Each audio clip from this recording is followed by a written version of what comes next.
Now, let's get back to Real Estate and More with your host, Michael Hatfield. Welcome back. Before the break, we were talking with our special guest, Pat Vitucci, on retirement here, there, and everywhere.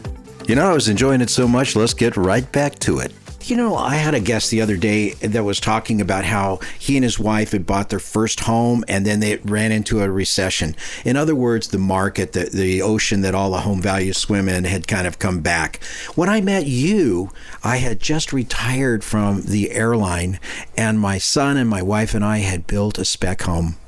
And that's when I had met you. And then we run smack dab into the 2008 through 2010 recession. And it was difficult because the home values had went down a lot. So this kind of adds to the point when the market is up, that is the time that you should sell your home, not really rest on your laurels, and go out and enjoy the remainder of the years that the good Lord has given us. Yeah, I've seen too many clients I've had for 30 years. I call them echo depression babies. You know, most of us grew up with parents who went through the depression, and the frugality that we saw that they had to live by, we kind of we absorbed it because we didn't have a choice. They were stained by the depression, and probably a good thing. They lived very frugal, conservative lifestyles, and now I'm of the age where I'm an echo depression baby, and I had that element of being frugal. But then you've got to sit back and say, wait a minute, I'm of this age. I've got maybe this many years left. I'm not taking it with me. We're going to leave my children with lots of money. That's not my ultimate goal. My goal is to enjoy what I have, and like it or not, they're going to end up with a lot of money. But that's so you got to. I've had clients who are multi millionaires and will not spend a nickel to go out to take their wife out to a nice restaurant for dinner. So it's that moderation of life. You know, you can't save it all. You can't spend it all. You've got to have somewhere in the middle. Are you a spender or are you a saver? At this point in our life, you need to really relax and enjoy what you worked for. Well, going back to the roots, you didn't come from a big financial well-being family. You were, no, I didn't. You were, of the modest. I was a poor Italian kid. Yeah, and on a different coast too. On the East Coast, yeah, absolutely. And I had everything that I needed. I had. A dad that was an automobile mechanic and a mom that was in real estate, and it was a real modest home. So, you get this motivation and this drive, and then you work your tail off until you get a little bit of money put aside, and you start thinking about retirement. And some folks, they don't look at all of the aspects for retirement. They don't look at the cost of living, where they're going to go. They just have to have a place to put their belongings if they sell their home here. Maybe an alternate way of thinking about that should be sell when the market produces the most amount of proceeds, making sure that you have enough funds, because that's certainly a good way to go. And then select what you want according to cost of living, location, sense of community. To me, sense of community is everything. And even though you don't speak the language and you're in the country of Greece, you can find a few words and you can start talking. And the next thing you know, you have enough to communicate. And that, to me, as a former international airline captain, was the thing to do, and I enjoyed that so much. People just light up and have that community about you, and you do the same thing. You walk into the room and you say, "Hey, I'm Pat," and everybody says, "Yeah, who's this guy with a pink shirt on?" He's and they like that. And so all of these factors go into your retirement and your thoughts that you do. I just can't say enough about, the folks that are sitting here in these homes that they've been in for 30, 40 years. Go out and live life a little bit. Do the alternate approach. Maybe you don't have a place to put all of your belongings at the moment, but if the market is good and hot the way it is right now, sell your home at a great value, get the proceeds, and then let that money work for you. Yeah, cash flow is the very big issue. And so what I've done in my career for 30 years is sit down with a single person or a couple. And on one 8.5 by 11 sheet of paper, I can pretty well define assets, liabilities, and what's a reasonable cash flow to drive from those numbers. It's easy to quantify with numbers, but we've talked about the emotion of retirement and the geography of retirement and healthcare and all those other issues. So it's easy to put the pencil to the paper and come up with, all right, here's your cash flow, 10 grand a month, whatever the number is. That arithmetic is not difficult. Then what do you do with the 10 grand a month, and what can that buy you in Bay Area versus any other part of the world? And so that's kind of the equation that kind of drives, and it kind of funnels down to what are some of the areas I can afford versus what are some of the areas I really would enjoy potentially living in. You know, when I first started flying, there's a little checklist that goes on in my mind all the time.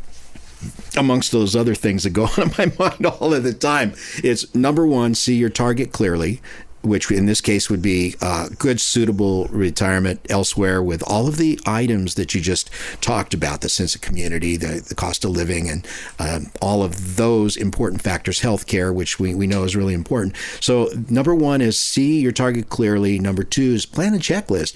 Put those items down and say, I'm looking at this place over here, and where does it weigh each one of them, these points?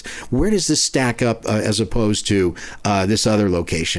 Number three is start executing on this. And number four, just evaluate as you go. Well, it works great for flying. In this case, for retirement, it would work just fabulous because you can say, all right, well, I want to move to Montana. So I'm going to talk about sense of community. I go up and I visit. Everybody is really friendly up there.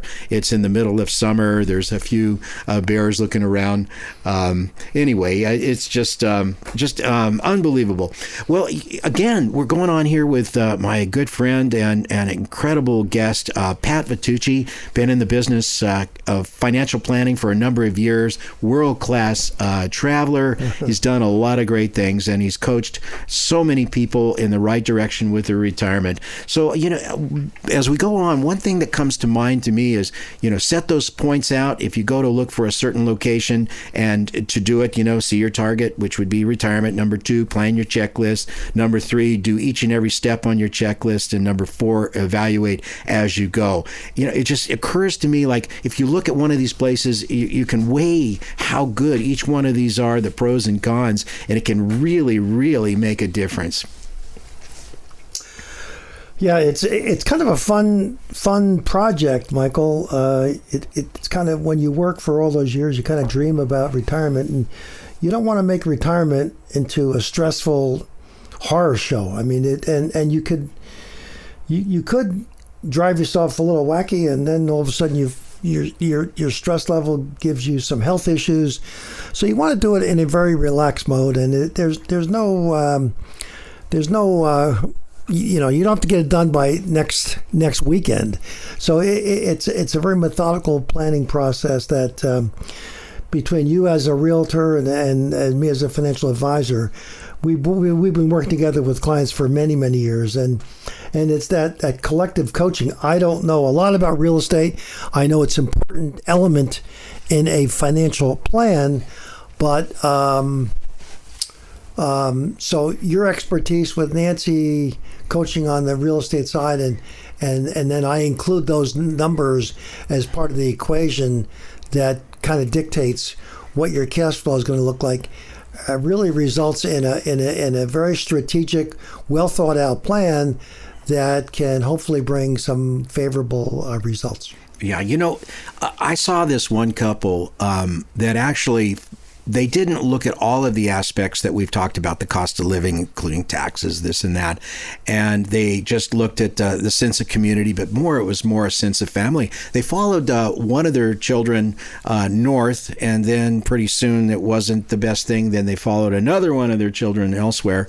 And it's kind of tough when you just say, well, this is the most important thing is family, so I'm going to do essentially what it takes to follow family. They don't look at the other ideas as where's the real estate market, how I'm going to make money after we've been there for a while, it's a weight of all of those good things.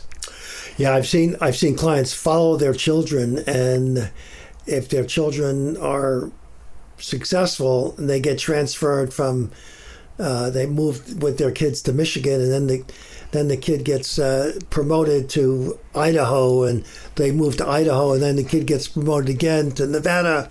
That's hardly a plan to follow. Yeah, you love your kids and you want to follow them, but visit them 2 or 3 or 4 times a year. I'm not sure if following them and buying real estate every time is a prudent thing to do. I've seen some of them do it. It's just an incredible way. So where would you move if you were going to retire everywhere? Where would be your top potential spots? Well, I'm a beach guy. I love the beach. I get into a whole level of comfort and relaxation on the beach. So Hawaii is kind of my favorite spot. You like to watch those turtles surf, don't you? Those turtles are incredible. My wife is a mountain girl. She is a great skier. She grew up in Reno. So she loves skiing. So we spent a fair amount of time up in the Sierras, and so we get to she gets to exercise her great skiing. I'm kind of an average to below average skier. I started late in life. She started when she was 3 or 4 years old. So it's that blend of mountain life and beach life that we kind of balance out. We kind of satisfy each other's needs. I'm a warm weather guy. She loves the cold, and I've grown to tolerate it a lot better. Somehow cold in the Sierras is a whole lot better than cold on the East Coast where I grew up. You just can't get warm with that damp cold back east. I said damp cold back east. Yeah, I thought I heard a bad word there, but no, it's cleared up. But Sierras are beautiful as well. Well, we were up there visiting Pat and his bride one time, and we went for a walk, which at our vintage, we have to do things like that. We have to stay in shape. We have to exercise.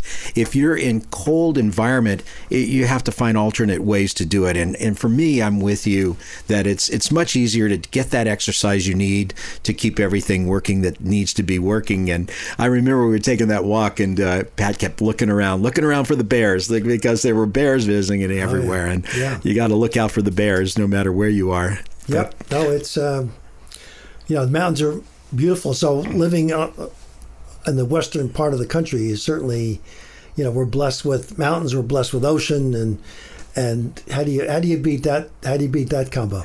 Now, I have a question. A lot of wise men have said, if you have your health, you have everything. If you don't have your health, you don't have much. So what are your thoughts on that, Pat?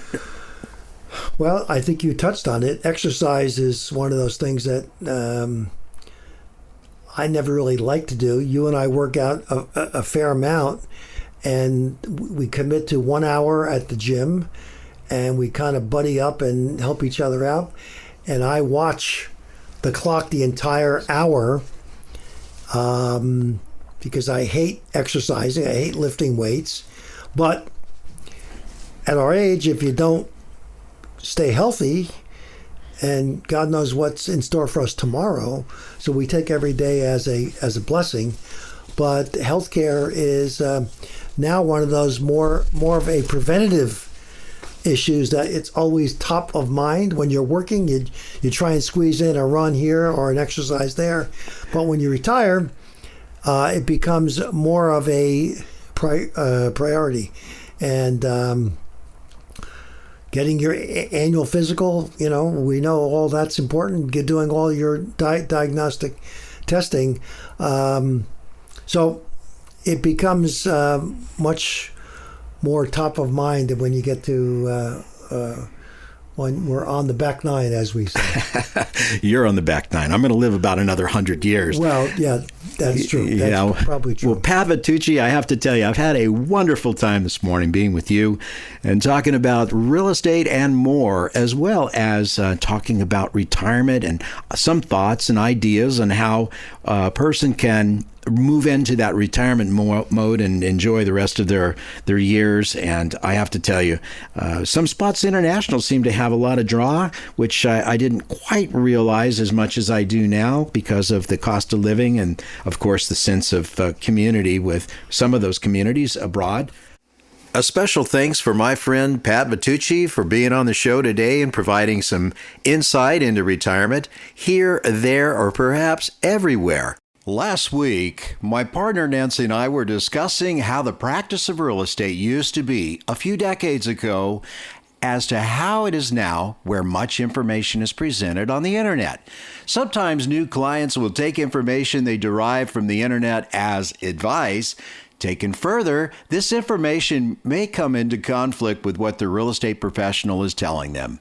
Way back when my mother practiced real estate, there was no internet nor instantaneous availability of data at everyone's fingertips. There was people talking with people. Clients would go into the local real estate office and meet their agent, then review listings of homes. Humorously, these home listings arrived at the real estate office by U.S. mail, then placed and kept in a black and white multi-ring binder. There were no office printers at the time. Agents and clients would discuss everything: schools, properties, how things were done, how the contract, which was like a long one-page document, and topics from A to Z. Instantaneous availability of internet data, whether or not the data is accurate, satisfies the anxious reader of today's desire for immediate answers. Today, online data must be carefully vetted for use to rule out issues of obsolescence, incorrect opinions of writers, biased information, or for just being plain wrong. One must note that advice derived from the internet is not likely to have a client's best interest at heart. Experienced agents occasionally find their professional abilities put into question by new clients who believe what they've read is as valuable as the guidance provided by the real estate professional. An experienced agent has significant credentials through the benefit of continuing education, day-to-day current practice, years of experience, and importantly, the incredibly valuable factor of intuition. Sometimes what a client has read can be unhelpful and counterproductive to a client's objective. The internet, subliminally at times, can make folks think they are real estate experts. I recorded Nancy and my discussion from last week, a talk that touches more on the subject of internet media. Let's take a listen. Good morning. I'm Nancy Hatfield, and I'm here with my partner, Michael Hatfield, and this is the Michael Hatfield Real Estate and More Show. Michael, you were recently talking about an aha moment. Yes. I was thinking about how large of a slice of one's financial portfolio that real estate holdings make up, the value of their home and so forth, and realize in housing markets, to a degree, we are along for the ride. You know, something happened the other day when we were showing property that took me back to a time I was with the airline, and we had this one airplane that had this carryover item, as we called it, an item that was pesky, but it was deemed not something that would be enough to ground the airplane. Those airplanes are very complex, by the way. So we'd taken this one airplane and went from one destination and to one airport to the next airport, and we had mechanics on both sides, and they could not solve it. And then finally, the company had set up this master guru brain mechanic to meet the airplane once we got it to New York. So we pull into New York, and up comes this guy. He was kind of not real much in presence and kind of sloppy, so to speak, and not well dressed, and but smart as a whip. And he was talking about how much money, because he did not work for the company, that they had called him out to satisfy this problem that we had with this jet. So he was there, he depowered the system, did a couple little things, and in 10 minutes he'd solved the problems. And he was, as he was leaving, he was saying the amount of money that he had made to solve that problem. You know, it's kind of like that in real estate, because it wasn't the amount of time, but it was all of that 40 years of experience that master mechanic had dealing with these airplanes that made him so good. And quite frankly, worth the money. It wasn't about the hour that it took him to solve the problem and how much money he made for that. It was that it took all of those years to get him to the point where he could solve that problem. And just recently, we were out with a buyer tour with clients, new clients, and we showed them several homes, and they had this one that they were very interested in until they started becoming the professional and knowing what was wrong with this house and what it was going to sell for on the market. So that intuition kind of became secondary to them. Do you recall what I'm talking about, and what do you think, Nance? Well, sometimes people think that they know more than maybe they do working with a professional, and it's kind of like the airline industry, which we've had a lot of years of watching and experiencing together. And when you're on an airplane, you are along for the ride. And when it comes to real estate, it is important that people work with somebody they like, they trust, they believe in, they believe in their experience, their intuition, and all of those factors go into working with that agent who's representing them to get the property either they want or the property they have to sell. There's quite an environment in the backside. I totally agree with you. It was interesting to me when we were at a social gathering, and I was talking with this renowned doctor. He was, a dermatology surgeon, really great guy. And I said, since we've been at this real estate business, it seems like I'm the guy that carries out the trash, and I'm no more important than that. And why do you think that is? And he responded to me. He said that, to get a real estate license, it doesn't take much. But in order to have the knowledge, the experience of the practice, it takes a lot of work. It takes a lot of time and effort in order to be any good at what you do. Same thing with surgery. And I said, yeah, but when you put on an airline uniform and you have 4 bars sitting on there, people don't question you the way that they do in real estate. And he laughed and he said, yeah, I can see that I have the advantage too, being a surgeon. Right. I remember that conversation. Quite interesting. The buzz is that home prices are going up. What do you think about that? In the Bay Area, it is, in my view, and only my view, I think it's likely. Mortgage rates are multi-decade highs. Home prices are up, but yet we still are getting bidding wars on homes that have show a lot of promise to families that want that type of residence. We're seeing a lot of bidding wars happening, a lot of activity, but yet, as you said, home prices are up now. Mortgage rates are multi-decade highs. I think it's likely going higher. And the one reason that I say that is because of the fact that the housing inventory has been decreasing year over year. In July, it fell by 6.4% from the prior year, while at the same time, no new home listings, which are for homes that are appearing on the market for the first time, fell by 21% from the same period the year before. That's quite a dramatic decrease. Yes, it does indicate what our level of housing inventory is, and it indicates that we could have an increase in home values going forward here in the San Francisco Bay Area.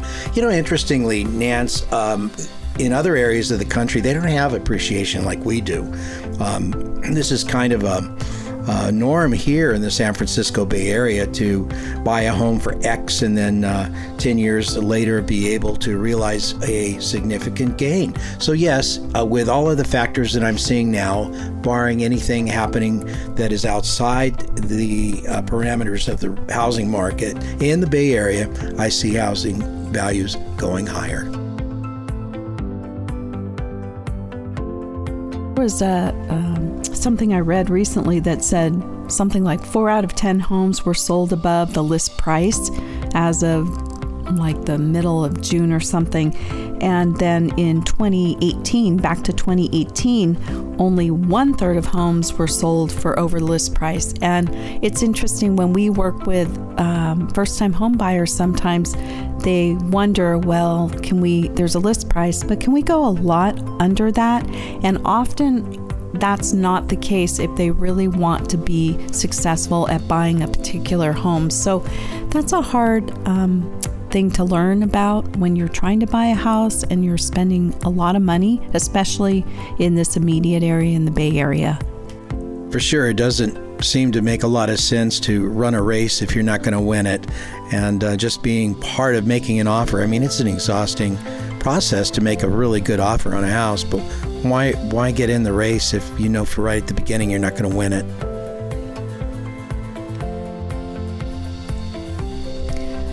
Michael, I was reading recently that mortgage application submissions saw a decrease of like 3% during the end of July. And why do you think that might be?